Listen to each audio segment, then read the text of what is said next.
La Siria se hallaba entonces en la situación más deplorable. No pudiendo hacerse obedecer Antíoco el asiático que Lúculo le había dado por rey, había en todas las ciudades una infinidad de tiranuelos que se desgarraban entre sí. Pompeyo, para concluir con ellos, declaró todo el país provincia romana. 64. En Palestina se declaró árbitro entre Hircano II y Aristóbulo II, que se hacían mutuamente la guerra. Después de haberles oído, se pronunció contra Aristóbulo, y le sitió durante 3 meses en el templo de Jerusalén. Y Lircano I se comprometió por reconocimiento a pagar a los romanos un tributo anual. Fin de Mitrídates. 63. Entonces volvió a aparecer Mitrídates. Salió de las montañas del Cáucaso, se presentó en el Bósforo y anunció un proyecto gigantesco. Quena sublevar los tracios, subir por el Danubio hasta las Galias, llamar a todos los bárbaros que encontrara a su paso, y caer desde lo alto de los Alpes sobre la Italia. Tal fue el plan de Atila. Sus soldados se asustaron de tal empresa. Su hijo Farnaco le hizo traición. Para evitar la vergüenza de caer en manos de sus enemigos, se envenenó como Aníbal. Pero no habiendo surtido efecto el brebaje, se hizo matar por un esclavo. Farnaco entregó la cabeza de su padre a Pompeyo.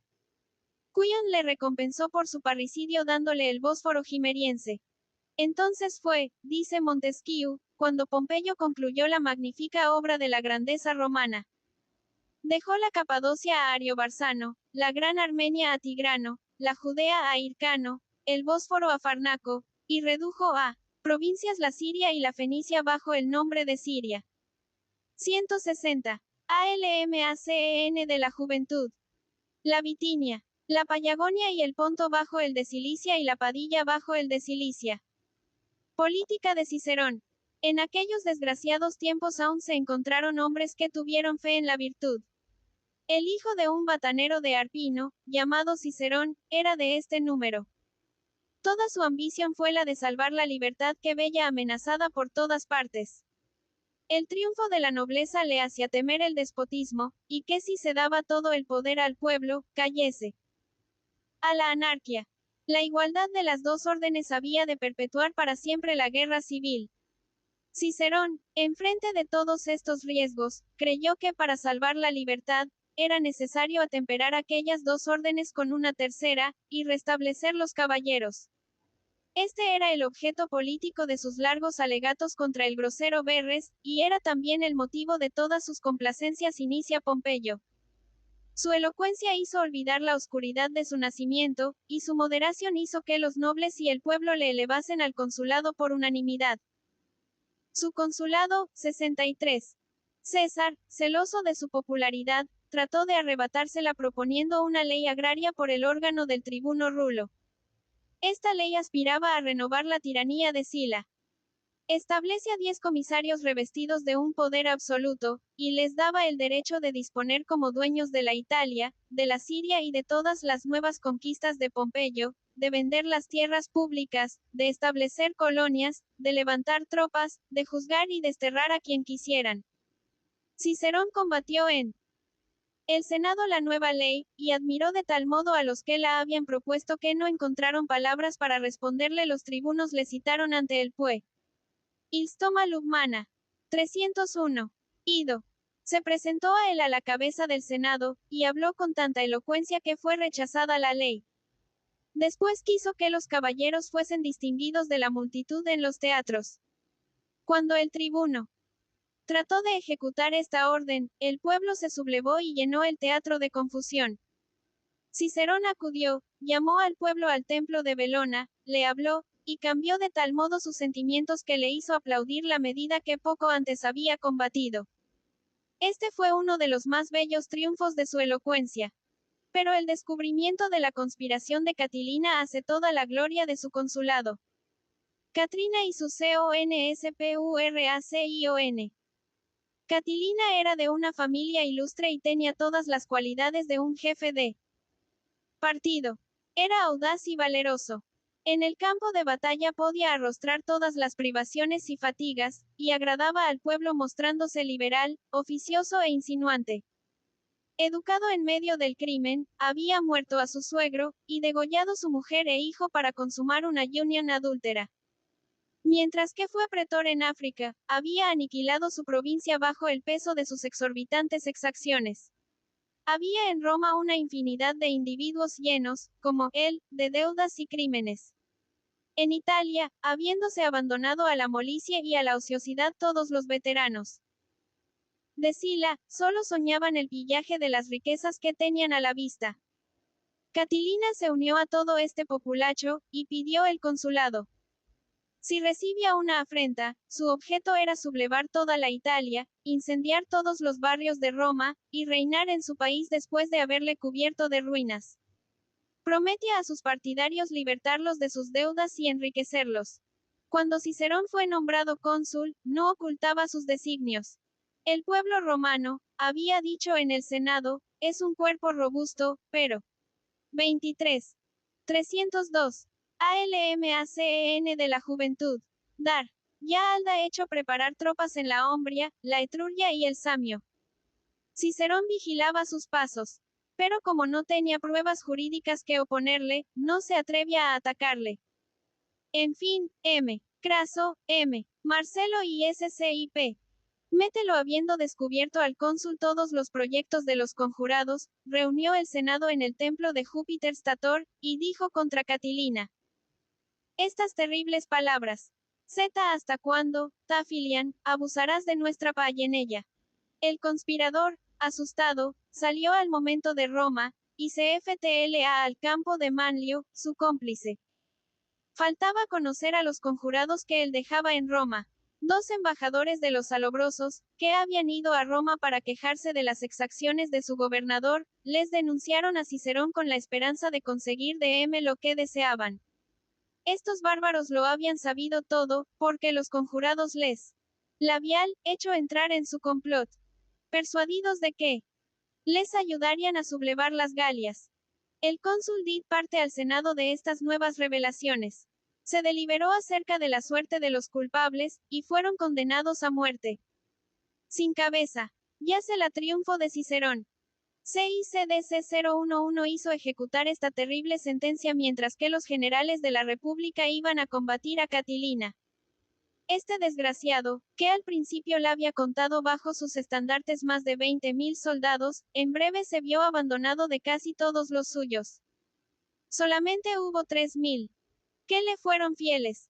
Obligado a combatir, despidió su caballo antes de la batalla, como había hecho Espartaco, y se batid como un desesperado. Todos sus compañeros imitaron su heroísmo y se defendieron hasta la muerte. El cuerpo de Catilina fue encontrado bajo un montón de cadáveres y su cabeza enviada a Roma. Cicerón APOSTROFANDO Catilina en el Senado. Historia romana. 363. Toda la multitud hizo a Cicerón los mayores honores. Le llamaban el Salvador y nuevo fundador de Roma. Él mismo concibió tanta vanidad que cansó a sus mismos admiradores por la costumbre que tenía de vanagloriarse. En el Senado, en las asambleas del pueblo, en los tribunales, en todas partes y sin cesar tenía en la boca los nombres de Catilina y de Léntulo. Hasta llenó sus obras de sus propias alabanzas, y por esa razón, dice Pintare Grado. Su estilo, muy dulce y gracioso, llegaba a ser insoportable, para sus oyentes. Pero no tardó en expiar todos sus triunfos. Nacimiento de César. Sus primeros años, 100 a 65. El 12 de enero del año 100 nació César. Sedecia descendiente de uno de los primeros reyes de Roma, Aneo Marcio, y de la diosa Venus. De donde concluía que en su familia se encontraba la santidad de los reyes, señores de los hombres, unida a la majestad de los dioses, los señores de los reyes. A los 16 años fue electo sacerdote de Júpiter. Después llegó a ser, por alianza, yerno de Sina y sobrino de Mario. Sila hubiera querido obligarle a repudiar a Cornelia, su esposa, que le había dado entrada en esta familia. Pero cuando todos temblaban bajo la vara del dictador, César se atrevió a resistirle. Fue preciso que las vestales uniesen sus súplicas a las de sus parientes y amigos para obtener del tirano el perdón del joven temerario. Vos lo queréis, les dijo Sila, consiento en ello.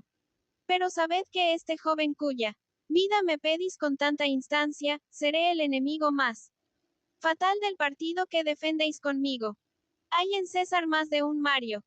Esta era una profecía. César, obligado a salir de Roma, recorrió la Grecia y el Asia, recogiendo las quejas de todas las provincias oprimidas, contrayendo alianzas.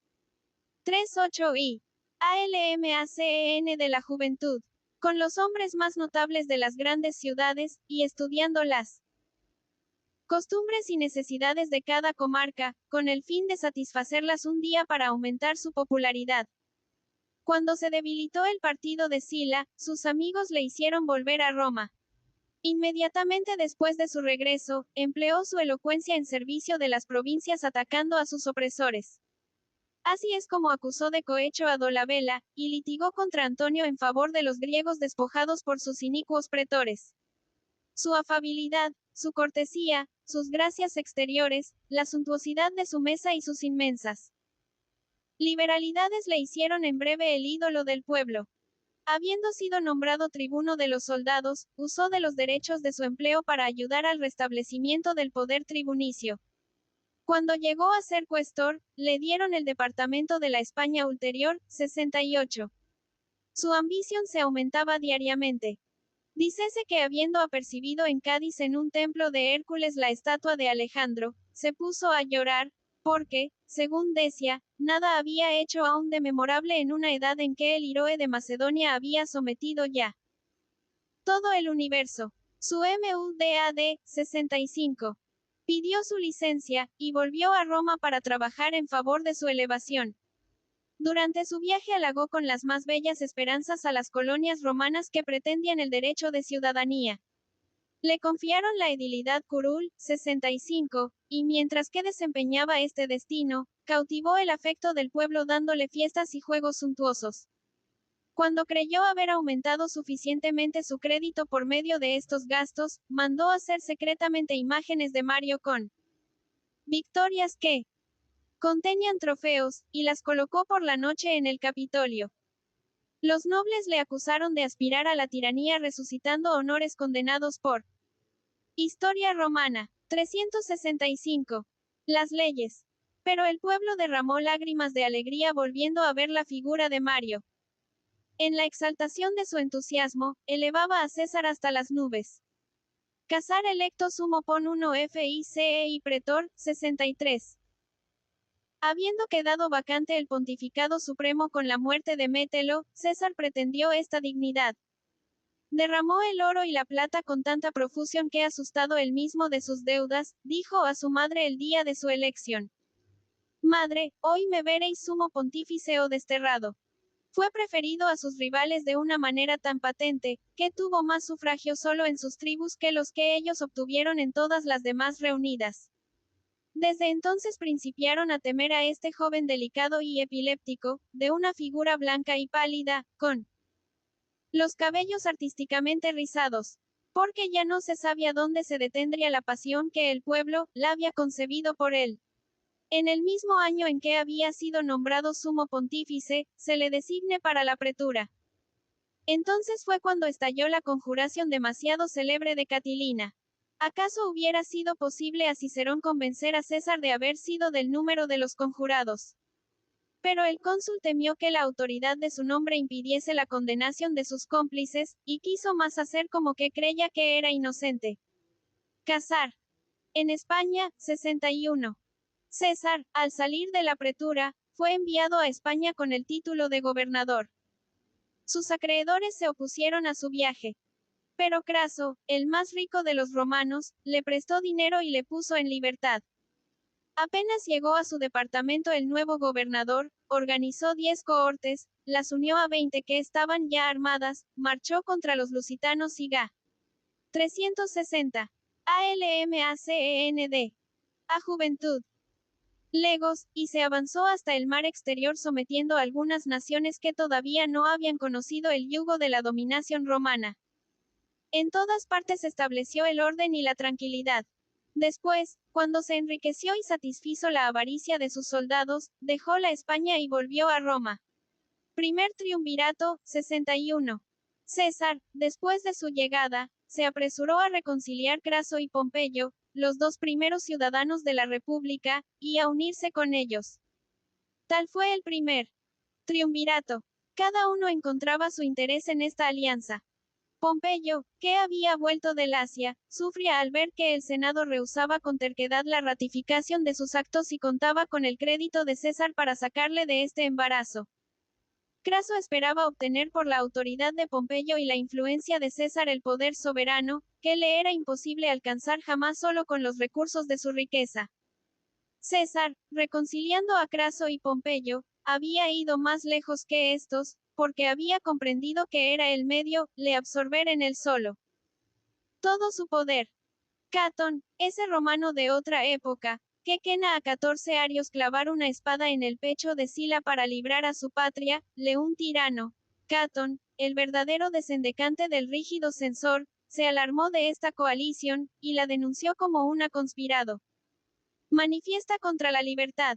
Bien hubiera querido separar a César del consulado, mas no pudo lograrlo. Solamente le hizo dar por colega a Mulo, su enemigo mortal.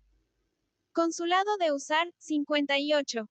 Al tomar posesión de su empleo, estableció que se llevaría un diario de todos los actos del Senado y del pueblo, y que este diario se había de publicar, lo cual era un medio de mezclar en todos.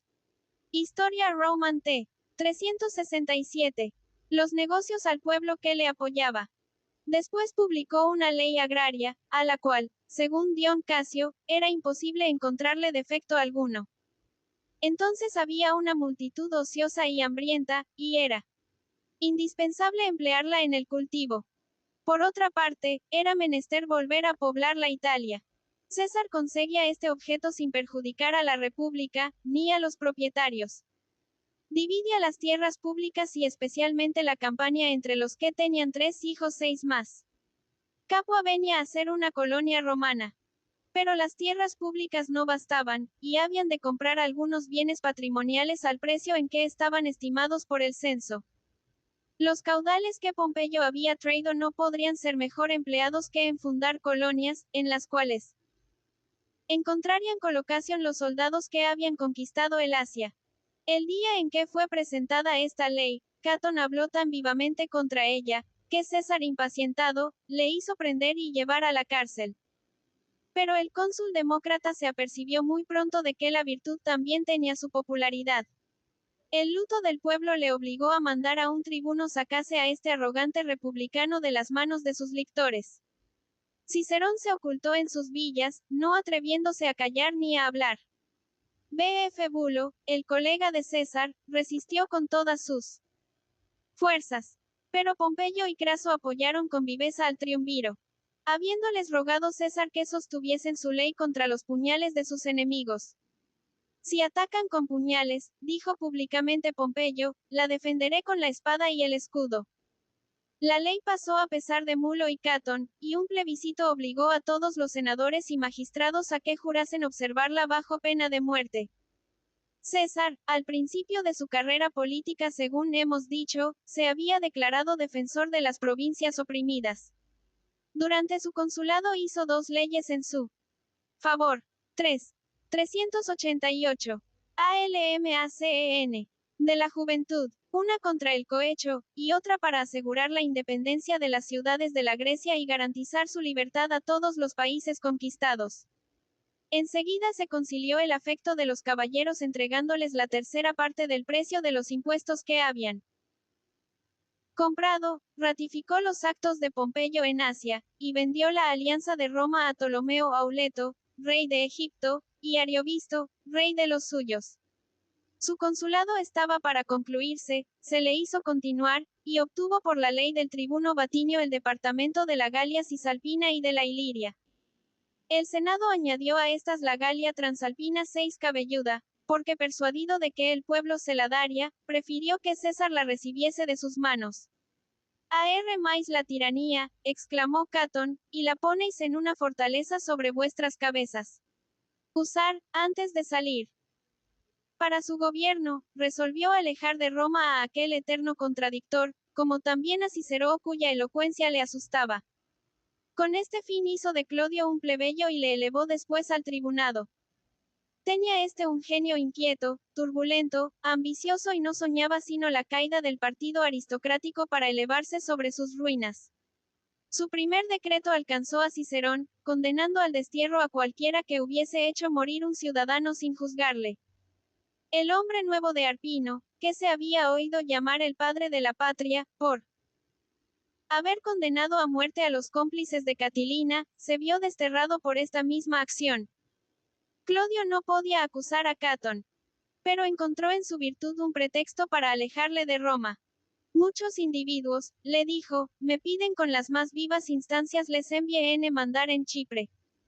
Mas yo os considero como el único digno de aquel gobierno, y tengo un placer en nombraros para él.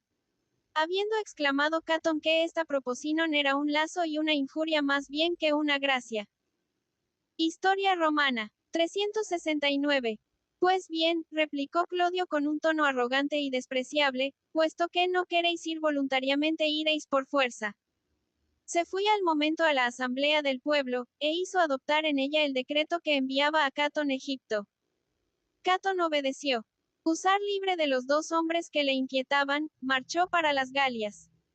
Primeros establecimientos de los romanos en las Galias.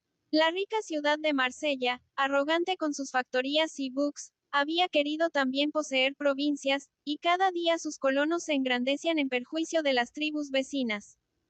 Estas continuas usurpaciones excitaron a estos desgraciados pueblos a la rebelión.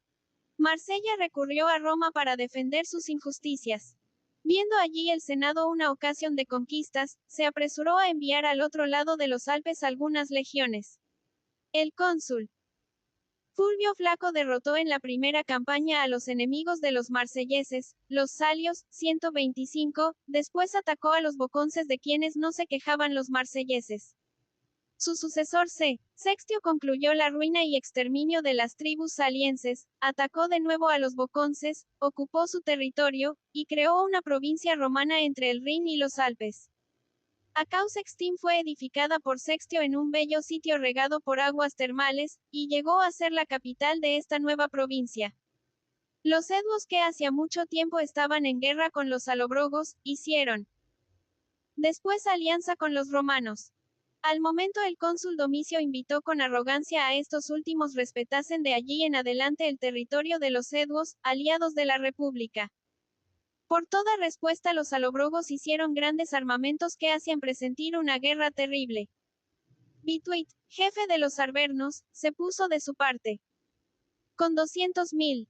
370. ALMACEN de la juventud. Hombres este bárbaro feroz vino a atacar a los romanos sobre la orilla izquierda del Ródano. Cuando apercibió su pequeño número. ¿Y qué? Dijo con desprecio, no hay para una comida de mis perros, y dio la señal. La batalla fue terrible, combatieron largo tiempo por una y otra parte con igual encarnizamiento. En fin, los soldados de Bituit, asustados a la vista de los elefantes que el cónsul lanzó contra ellos, huyeron, y el soldado romano ya no hizo más que degollar. Más de 120.000 hombres quedaron en el campo de batalla. La conquista del país de los alobrogos fue el precio de esta victoria. La provincia romana comprendió desde entonces todo el país al este del Ródano, desde el sitio en que el río se echa en el lago Lemán hasta su desembocadura en el mar, 122. Esta provincia fue declarada consular. Por consiguiente todos los años enviaban a ella cónsules con un ejército. Durante los años siguientes, los cónsules conquistaron los territorios de los Hillelvienos, de los volcos arecomiques y de los sardos, y aumentaron su provincia con todo el país situado al occidente del Ródano, entre este río, la frontera de la Arvernia y los Pirineos. Para establecer un camino directo y fácil entre la Italia y las Galias, el Senado hizo exterminar la pequeña tribu de los ligures Sceni, que ocupaban el suelo de los Alpes marítimos, 118. Una colonia romana establecida en Narbona, Nado y Yartius, recibió la misión de asegurar todas estas conquistas, cuidando siempre de observar los más pequeños movimientos de los pueblos sometidos. Invasión de los Helvsios. Los pueblos pequeños de la Galia que rodeaban la colonia romana estaban expuestos desgraciadamente a disensiones y rivalidades de todo género. En todas partes la democracia trataba. Historia romana. 371. De sustituirse a la monarquía, y la guerra civil trastornaba todas las ciudades. También las tribus estaban en guerra unas contra otras. Los eduos, que contaban con los romanos, atacaron a los icuanenses y arvernos. Estos llamaron en su socorro a los germanos, y comprometieron a Ariovisto, rey de los suevos, para que viniese a la Galia con su ejército. Los eduos fueron vencidos, y se vieron obligados a entregar en rehenes los hijos de sus primeros ciudadanos, y renunciar a la alianza de los romanos. Su Vergobreto, el druida Divisiac, fue el único que se negó este odioso juramento. Habiéndose escapado a la venganza de Ariovisto, fue a Roma para referir las desgracias de su patria e invocar ese nombre de hermanos que habían dado los senadores. 4 Sus conciudadanos, 63. Le oyeron con benevolencia, pero todos los espíritus estaban preocupados demasiado vivamente de la conjuración de Catilina para que pensasen un solo instante en los negocios de las Galias. Cuando Cicerón libró a Roma de este peligro, un nuevo acontecimiento atrajo la atención del Senado sobre esta comarca. Los helvecios preparaban una invasión semejante a la de los cimbrios y teutones. Aquellos bárbaros, fastidiados de vivir en medio de sus ásperas montañas, habían quemado sus ciudades y pueblos, y subido en carros con sus familias, dirigiéndose al oeste de las Galias en el país de los Santones, donde habían resuelto establecerse. Orgetorix, jefe de 100 valles, estaba a la cabeza de esta horda formidable. 38. La cita se había dado para la punta meridional del lago Lemán, y en él se reunieron, contando las mujeres, viejos y niños, cerca de 400.000. César en las Galias.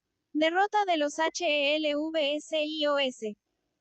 No atreviéndose a aventurarse en la estrecha garganta. 372. ALMACEN. De la juventud, que se encuentra entre el Ródano y el Jura, pidieron paso a los romanos al través de su provincia. César, que había acudido de la Italia al ruido de esta terrible invasión, les respondió, para ganar tiempo, que reflexionaría sobre su demanda, y que en una nueva entrevista les haría conocer su decisión. Se admiraron a su regreso de encontrarle con un poderoso ejército, y de ver a lo largo del Ródano un muro, de 16 pies de alto y 10.000 pasos de largo, que defendía la orilla izquierda del río. Comprendieron que sus esperanzas se reducían a la fuerza de sus armas. Después de haber intentado en vano pasar el Ródano, tomaron aquel camino del Jura que tanto les había asustado al principio. Los cuidados del Edueno Dumnorix les allanaron todas las dificultades. César, informado de esta traición, les persiguió, buscando una ocasión favorable para atacarlos. La encontró, al fin, después de 15 días de marcha a lo largo del Saona. Cerca de 200.000 bárbaros quedaron en el campo de batalla. Los demás se pusieron las armas y se rindieron a discreción.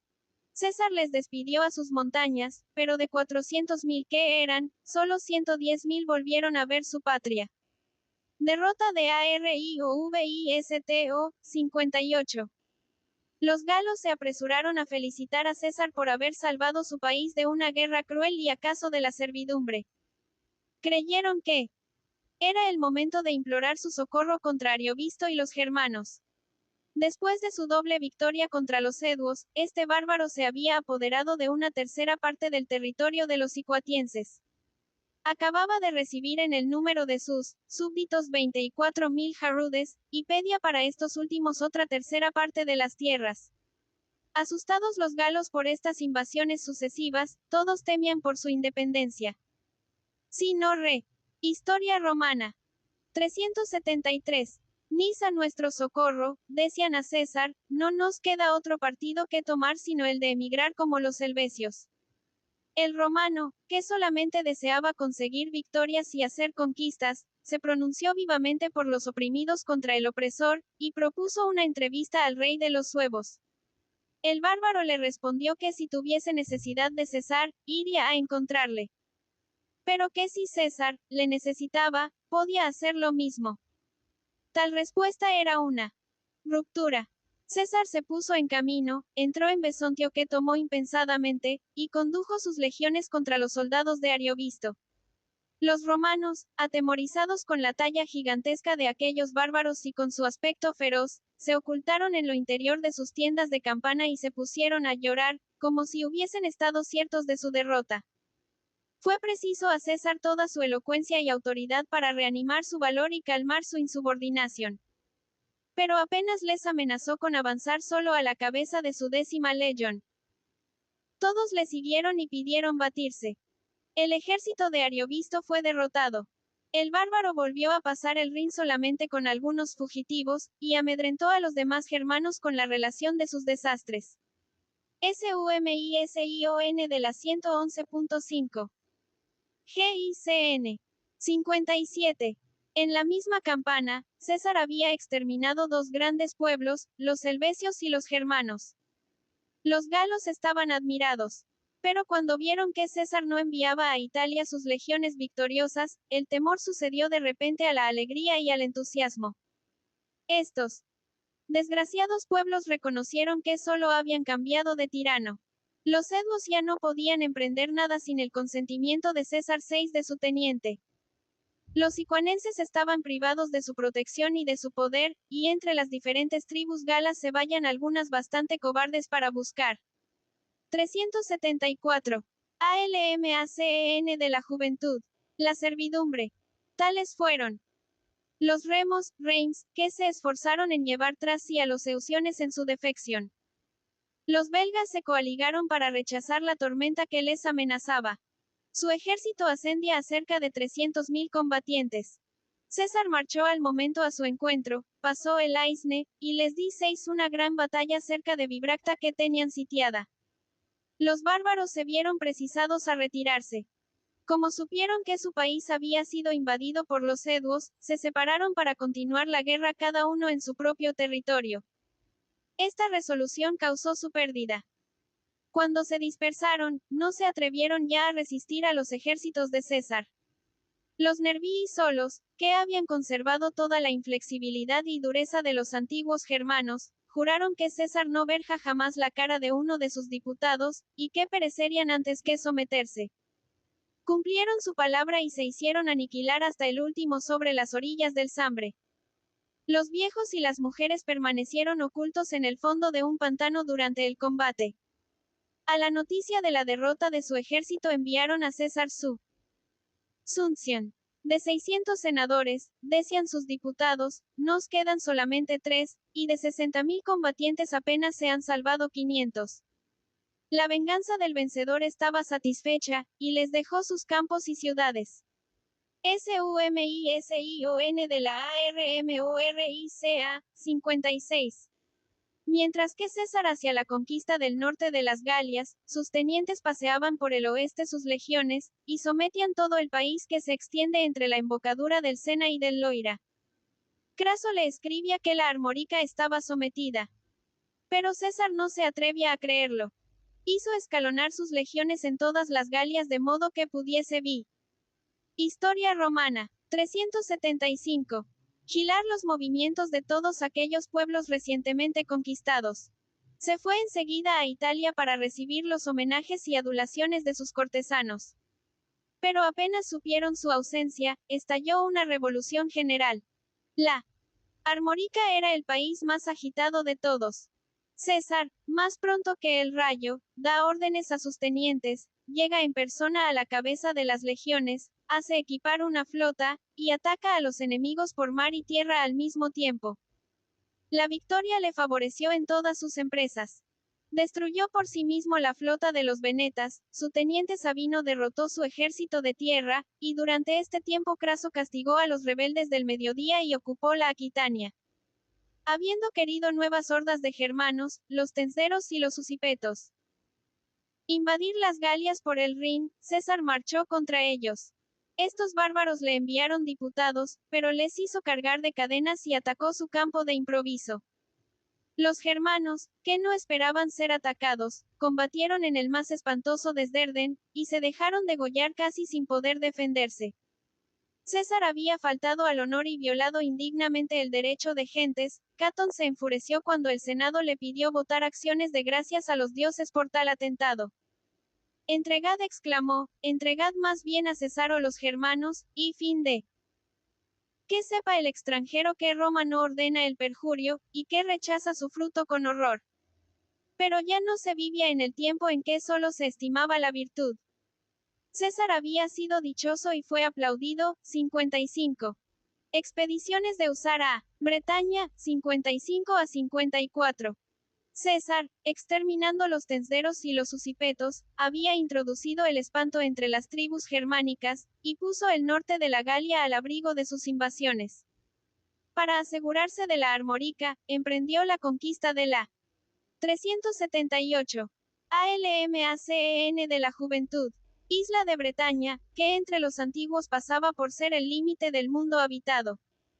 Esta isla, poblada al mediodía por los Kindis y los Gals como la Galia, no estaba más unida, ni mejor defendida que ella. Mas las pocas noticias que se tenían de estos lugares hacían su entrada muy difícil. César hizo 2 expediciones. En la primera, su escuadra fue casi enteramente deshecha por la tempestad, y sus soldados, después de haberse batido en vano en el litoral con los bárbaros, se vieron obligados a retirarse. Desaparecieron, dice un antiguo historiador. Romo desaparece sobre la arena de las playas la nieve azotada por el viento del mediodía. Para la segunda expedición, hizo construir buques de un abordaje más cómodo, y reunido un ejército inmenso. Penetró hasta el Támesis, dida algunos combates a los bárbaros. Pero no retiró de su empresa sino algunas bandas de esclavos y perlas bretonas, de las que envió a Roma una gran cantidad. Levantamiento de 1.0 S galos del norte, 54 a 52. Sin embargo, esta guerra había realzado todavía más la gloria militar de César. Dominaba todas las Galias, y veía sus pies a los jefes de todas las tribus bárbaras que se apresuraban a anticiparse a sus deseos. Pero esta sumisión solo era aparente. En el caos belicoso de esta sociedad salvaje, se oía bramar sordamente horribles tempestades. Cuando los galos del norte creyeron que César estaba en Italia, se sublevaron instigados por el Eburan Ambiorix, y derrotaron a las legiones de Sabino. Los nervios, los aduáticos, reanimados por este triunfo, se unieron a los elnirones, y vinieron a sitiar 41 Cieron en su campo. En vano este diputaba mensajeros todos los días a César para informarle de lo que se pasaba. Los belgas interceptaron todas sus cartas. En fin, un tránsfuga nervio pudo conseguir llegar a Samarobrae, en el Historia Romana. 377. País de los Ambios, donde estaba el cónsul. Le anunció los desastres de Sabino, y le manifestó la angustia de Cicerón. César acudió y libró a su teniente, 54. Esta victoria intimidó a los demás galos, y les hizo suspender todas sus ideas de rebelión. Sin embargo, al año siguiente, cuando convocó la Asamblea General de las ciudades, los senonenses, los carnutos, los treviros y los eburones rehusaron ir a ella, 53, lo cual era una declaración de guerra. El procónsul se regocijó de ello, porque allí viseis una ocasión de realzar el prestigio de fortuna y de grandeza que los últimos acontecimientos le habían arrebatado en parte. Su designio era exterminar todos estos pueblos, mas perdonó a los enones a instancia de los eduos, y a los carnutos a petición de los remos. Los tréviros sufrieron horriblemente, y los eburones fueron destruidos del todo. Esta guerra de exterminio indignó a la nación gala, o hizo el último esfuerzo para separarse de este vergonzoso despotismo. SVLEVACION General. De la Galia VERCINGETORIX. 53 a 51. Hacía 6 años que los romanos estaban en la Galia, y no cesaron de saquear y robar los lugares sagrados y profanos, las tierras aliadas y enemigas para satisfacer su insaciable avaricia. Cuando César se retiró a Italia, los galos se refirieron mutuamente sus padecimientos, y de este modo recapacitaron con toda la amargura de su alma todas las maldades con que el vencedor se había manchado en medio de ellos. Estas relaciones los exaltaron. Todas las noches se reunían en lo secreto de sus antiguas selvas, o bien en alguna soledad profunda, y se concertaban sobre el medio de unirse para la conservación y libertad de su patria. En fin, pronunciaron el juramento solemne. Todas las ciudades juraron un 6 dio eterno a los romanos. Los carnutos dan 378. ALMACEN de la juventud. La señal de la insurrección, degollando en Gendum, Orleans, a los comerciantes extranjeros y a los romanos que allí había. Los arvernos nombran por jefe a Vercingetorix, y enarbolan en Gergovia, su capital, el estandarte de la rebelión. Todas las tribus del centro y del oeste se ponen bajo las órdenes del jefe de los arvernos, y un ejército formidable entra en campaña. César, alarmado, pasa rápidamente los Alpes marítimos, se presenta en las orillas del Rádano, e invade el territorio de los arvernos, que se creían seguros detrás de sus montañas. Este ataque inesperado obligó a Vercingetorix a venir al socorro de su país, pero César lo evitó. Le dejó sitiar a la capital de los boyos eduenos, sus aliados, y fue a destruir a Genabum, de donde había salido el primer grito de rebelión. Ya iba a renovar en Noviodunum, Nevers, las mismas escenas de desolación, cuando apareció Vercingetorix.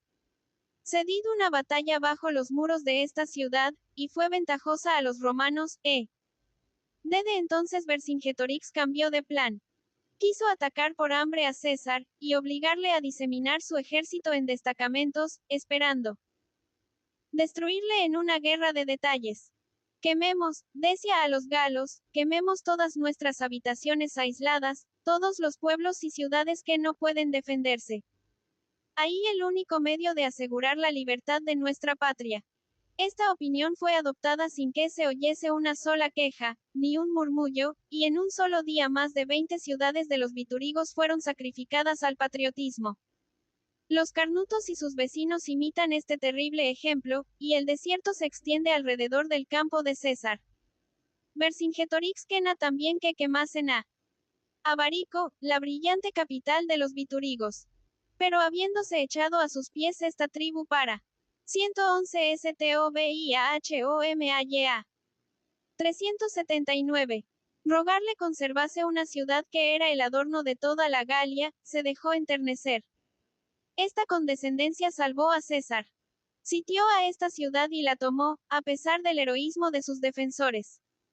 Hombres y mujeres, viejos y niños, todos fueron degollados. De 40.000 hombres que había en ella, apenas llegaron 800 al campo de Vercingetorix. César encontró en Abarico víveres para el invierno.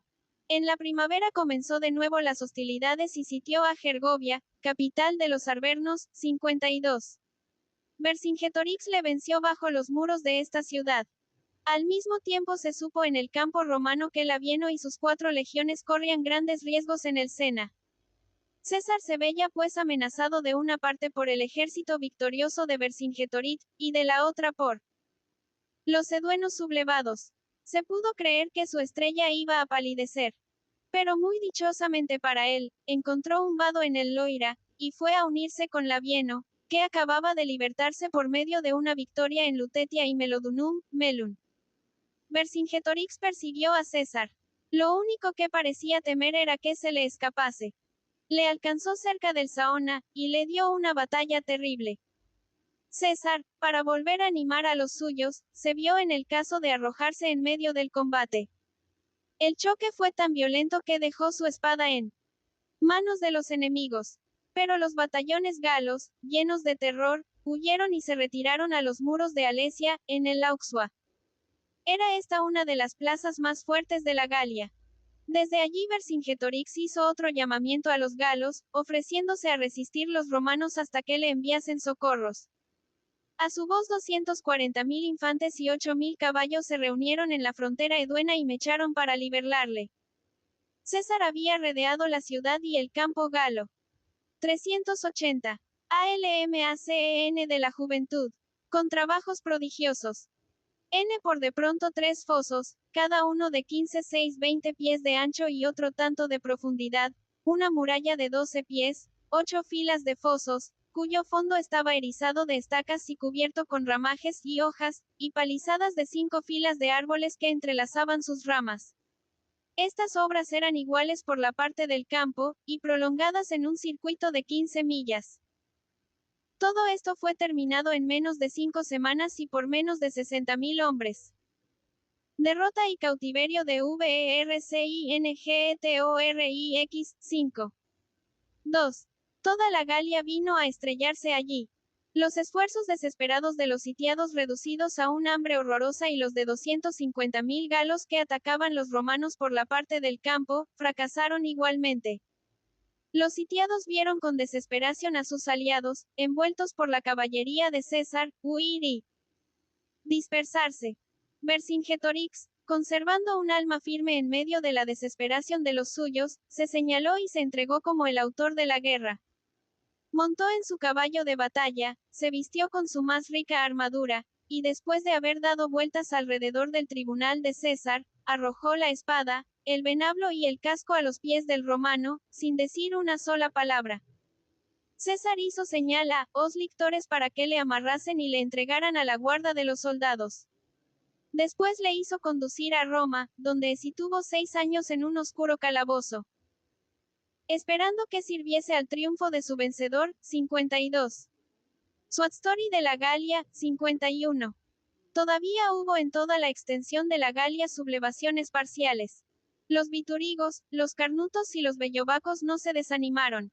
Hubieran querido borrar los desastres de Alesia. Historia romana. 381. Bajo las órdenes de sus valientes jefes.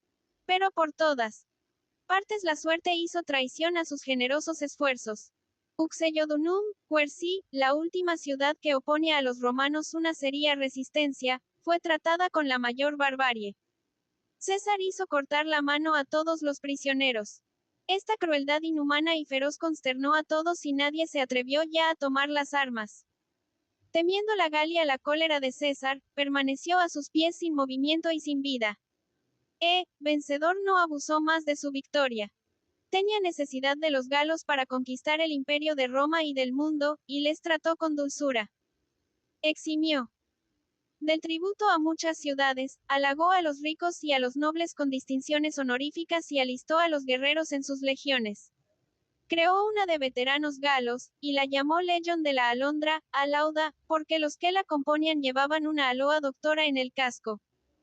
Estos son aquellos guerreros vigilantes que veremos destruir las lúgubres legiones de Pompeyo. César se hace dueño de la Italia. 49 a 48.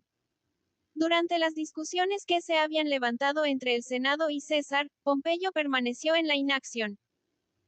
Cuando se le preguntaba cuáles eran sus recursos contra el dueño de las Galias, no os invieteis, respondía, me basta dar con el pie en tierra para hacer salir legiones de ella. Da pues, le dijo Faronio cuando supo que César habla. Pasado el Rubicón, los hechos desvanecieron mucho las esperanzas de Pompeyo. A la vista de los soldados de César toda la Italia huyó. Las ciudades parecían haberse arrancado de sus cimientos para transportarse de un lugar a otro. Roma fue inundada por un diluvio de pueblos que venían a refugiarse a ella. En medio de esta violenta tempestad solo se apercibían en todas partes pasiones contrarias y movimientos convulsivos que a 382 ALNIACEN de la juventud amenazaban a la capital del mundo con una terrible catástrofe. Pompeyo huyó con todos los senadores, y dejó a la república fluctuar a la aventura, como un navío sin piloto. Los cónsules y todos los nobles se retiraron con el Abrindes, y de allí pasaron a Dyrrhachium, Durazo, en Iliria. César hubiera deseado perseguir a su rival, pero no tenía marina. Volvió pues a Roma, después de haberse hecho dueño de toda la Italia en 60 días, sin derramar una gota de sangre. Los senadores que volvieron a entrar en la ciudad le encontraron lleno de dulzura y clemencia. Su moderación le ganó una multitud de partidarios. Como necesitaba dinero, se hizo abrir el tesoro público. El tribuno Mételo se opuso a ello, alegando la autoridad de las leyes. El tiempo de las armas, dijo César, no es el tiempo de las leyes, y tomó todas las cantidades que le eran necesarias. Guerra de España. Pompeyo tenía con él en Iliria grandes nombres y títulos frívolos, pero no soldados, ni generales. La fuerza real de su partido estaba en España, en donde había dejado el mando a sus tenientes Afranio, Petrello y Varón. Voy a combatir, dijo César al marchar contra ellos. Un ejército sin general, y volveré a combatir un general sin ejército. En dos palabras era resumir toda la guerra. En España le costó mucho vencer aquellas antiguas cohortes. Por de pronto su ejército, encerrado entre dos ríos, el Segre y el Cinca, experimentó todos los horrores del hambre. Durante este tiempo todos sus tenientes eran batidos en África, en el Adriático y en Iliria. Sabía que estos reveses habían puesto un término a la irresolución de una multitud de personajes ilustres que, a ejemplo de Cicerón, pasaban a Dyrrhachium, en él. Historia romana. 383. Campo de Pompeyo, para aludar allí al dueño del mundo. Su genio evitó todas estas dificultades. Pasó el Segre, batió a los tenientes de Pompeyo, y usó de tanta dulzura para con los vencidos, que la España pacificada le juró en su admiración obediencia y homenaje. Al pasar por las Galias, sometió a Marsella que había abrazado el partido de su rival, y se la aficionó igualmente por sus beneficios. Bajo los muros de esta ciudad supo que el Senado le había nombrado dictador. Se apresuró a entrar en Roma, para restablecer allí el orden, volver a llamar a los desterrados, abolir la ley de Sila contra los hijos de los proscritos, aliviar a los habitantes de una parte de sus deudas, y distribuir al pueblo una gran cantidad de trigo. Después de haber hecho bendecir así su poder dictatorial, abdicó y se contentó con el título de cónsul. Guerra contra Pompeyo. Volvió al momento a comenzar la guerra contra Pompeyo. Allí le esperaban grandes peligros. Su rival había cubierto el mar con sus buques, la tierra con sus legiones, y se encontraba con provisiones y riquezas inagotables. César, poco acostumbrado a calcular el número de sus enemigos, atraviesa el mar Jónico y desembarca en Apolonia con 600 caballos escogidos y 5 legiones solamente. Contaba con que el resto de su ejército llegaría muy pronto a Brindes, y no tardaría en unirse a él.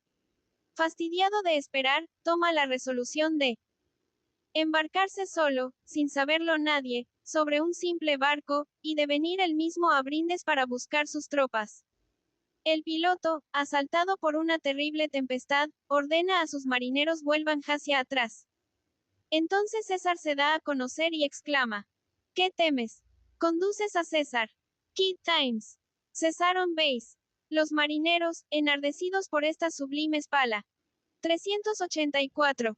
ALMACEN de la juventud. Brasi por el heroísmo de César, hicieron nuevos esfuerzos para sobrepujar la violencia de las olas, pero inútilmente. César se hizo obligado, y entrar de nuevo en su campo a pesar suyo. En fin, Antonio le llevó de Brindes las legiones.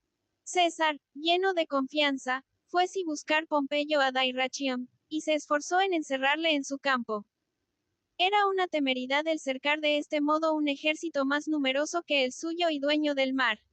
Así es que la abundancia reinaba en el campo de Pompeyo, mientras que el ejército de César careció en breve de las cosas más necesarias. Sus soldados estaban reducidos y a hacer pan con cierta raíz que inachacaban y remojaban en leche. Arrojaron de estos panes en las trincheras de los enemigos, diciéndoles: lié ahí el alimento, fue basta a los soldados de César. Pompeyo prohibió mostrar estos panes y referir aquellas palabras, temiendo que los soldados se asustasen de una insensibilidad tan feroz. César fue vencido a pesar de la decisión de sus legiones. Pompeyo le atacó e hizo huir a todo su ejército. Si por un exceso de prudencia no hubiese impedido perseguir a los fugitivos, era dueño del mundo. La victoria estaba asegurada hoy a los enemigos, dijo César a sus amigos si hubiesen sabido vencer. El vencedor de los galos estaba enteramente confundido por esta desgracia. Se echaba en cara haber ido a Iliria más bien que entrar en la Macedonia y en la Tesalia en donde no le hubieran faltado los víveres. Para reparar este contratiempo, resolvió penetrar en aquellas bellas comarcas, y atacar a Cipión, suegro de Pompeyo. Batalla de Farsalia. 9 de agosto del 48. Según lo esperaba, los vencedores le siguieron allí. Pompeyo era de opinión que no se aventurase una nueva batalla, y Historia romana. 385. Que se dejase consumirse a César que no tenía dinero ni víveres. Pero todos los caballeros, senadores y personajes consulares que le rodeaban violentaron su prudencia.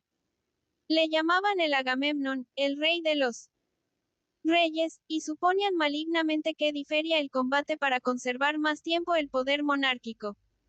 Amigos míos, decía Favonio, no comeréis este año higos de túsculo. Pompeyo, excitado por todas estas burlas, ofreció la batalla a César en los llanos de Farsalia. César, lleno de alegría, dirigió su oración a los dioses, ordenó las tropas y dijo a los batallones por toda arenga: herid en la cara. La voluptuosa juventud de Roma no se atrevió a mirar de frente a estos fieros asesinos, y prefirió huir que dejarse desfigurar. Cuando Pompeyo vida su caballería en D6 se retiró a su tienda de campaña sin decir una palabra, y se sentó estúpidamente en ella esperando el resultado del combate, como si hubiese perdido la razón. Habiendo sido también destruida su infantería, los cesáreos se arrojaron sobre sus trincheras. Y Ikel exclamó entonces, hasta en mi campo. No tuvo más que el tiempo necesario para disfrazarse y huir. Al instante se oyó la voz de César que gritaba a sus soldados: perdonad, perdonad de los vencidos. Recorrió el campo de batalla, y al ver los muertos de que estaba cubierta la tierra, dio un profundo suspiro. ¡Ay de mí!, dijo, ellos lo han querido. Si hubiese licenciado mi ejército, hubiera sido condenado. Muerte de Pompey 048. Pompeyo di 6 a la vela para Lesbos, e hizo venir de Mitilena su mujer Cornelia, sus criados y sus efectos más preciosos. Después de haber preguntado a sus amigos a qué tierra había de abordar, se decidió por el Egipto, y fue a ponerse bajo la protección de Ptolomeo Dionisios, de quien había sido tutor. 388. ALMACEN. De la juventud. Potin, criado del monarca, que se había apoderado de la regencia, temió la presencia de Pompeyo y resolvió su muerte. Fingió pues ofrecerle la hospitalidad. Pero apenas el ilustre romano descendió a la barca que había de conducirle a la orilla, sucumbió a los golpes de sus asesinos. Presentaron su cabeza a César cuando llegó a Egipto. El grande hombre quitó los ojos de este horroroso espectáculo, y derramó lágrimas por la suerte de su rival. Guerra de ALEIANDRIA, 48 a 47. César llegó a Egipto poco después de la muerte de Pompeyo con 35 navios y 4.000 hombres. Los viles ministros de Ptolomeo Dionisio se afligieron al ver que César reconcilió al monarca con su hermana Cleopatra. Creyeron que esta reconciliación pondría fin a su reinado, y excitaron la rebelión entre todo el pueblo de Alejandría. César corrió los mayores peligros en medio de este tumulto. Se fortificó en uno de los barrios de la ciudad, y quemó su flota para que no cayese en poder de los alejandrinos. El incendio pasó al arsenal y destruyó la magnífica biblioteca de los Ptolomeos. Después de haber hecho prodigiosos esfuerzos, la fortuna le fue fiel todavía. Derrotó a los rebeldes, apaciguó el pueblo, y dividió el trono entre Cleopatra y Ptolomeo Neoteros. Los vientos celestios le retuvieron cautivo durante muchos meses por los encantos de esta princesa. Pero así que pudo embarcarse volvió a tomar con toda su actividad el curso de sus hazañas. Derrota de Farnaco. Volviendo a pasar a Asia, atacó a Farnaco, rey del Bósforo cimeriano. Este príncipe se había apoderado de la sede Elechida y de muchas plazas fuertes en la Armenia, la Capadocia, el Ponto y la Historia romana. 387. Bitinia. Se había aprovechado de las guerras civiles para volver a tomar las posesiones de Mitrídates, su padre. César obligó a Dejotaro a que le cediese una legión ejercitada a la romana, y se arrojó sobre Farnaco con tanto ímpetu, que Clic cuenta a Roma de su expedición por estas 3 palabras: Veni, vidi, vici. Vine, vi, vinci. Regreso de César a Roma. César debía una gran parte de sus sucesos a la moderación y dulzura que manifestó para con el pueblo y las provincias. Este espíritu de justicia y de equidad fue la causa de que la Cisalpina y la Iliria se declarasen a su favor. Sus amigos le habían ganado por lo mismo el Epiro, la Etolia, la Tesa.